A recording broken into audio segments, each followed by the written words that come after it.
संपूर्ण महाराष्ट्राला सुन्न करणारी एक घटना घडली आहे. बारामती येथे झालेल्या विमान अपघातात राष्ट्रवादीचे अध्यक्ष आणि राज्याचे उपमुख्यमंत्री अजितदादा पवार यांचे निधन झाले आहे.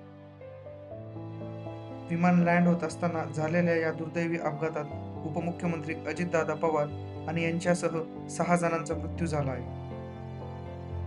उपमुख्यमंत्री अजितदादा पवार हे आज सकाळी आपल्या काही सहकाऱ्यांसह मुंबईहून बारामतीकडे येत होते. जिल्हा परिषद निवडणुकांच्या पार्श्वभूमीवर अजितदादा हे सभेसाठी बारामतीला येण्यासाठी निघाले होते. विमान बारामती विमानतळावर उतरण्याच्या प्रक्रियेत असताना अचानक नियंत्रण सुटले. धावपट्टीवरून विमान घसरले आणि त्याचा मोठा भाग पूर्णपणे नष्ट झाला. या दुर्घटनेत उपमुख्यमंत्री अजित पवार यांच्यासह त्यांच्या सुरक्षा रक्षकांना गंभीर दुखापत झाली. विमानातील एकूण 6 व्यक्तींचा जागीच मृत्यू झाला, ज्यात काही प्रवासी आणि क्रू सदस्यांचा समावेश आहे.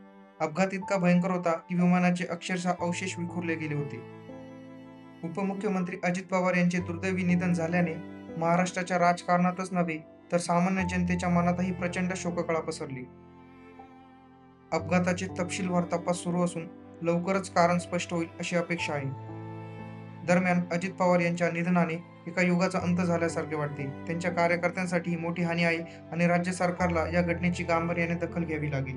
या अपघाताने महाराष्ट्राच्या राजकारणात एक पोकळी निर्माण झाली आहे. एकंदरीत ही घटना केवळ एक अपघात नसून राजकीय आणि सामाजिक स्तरावर मोठा धक्का आहे.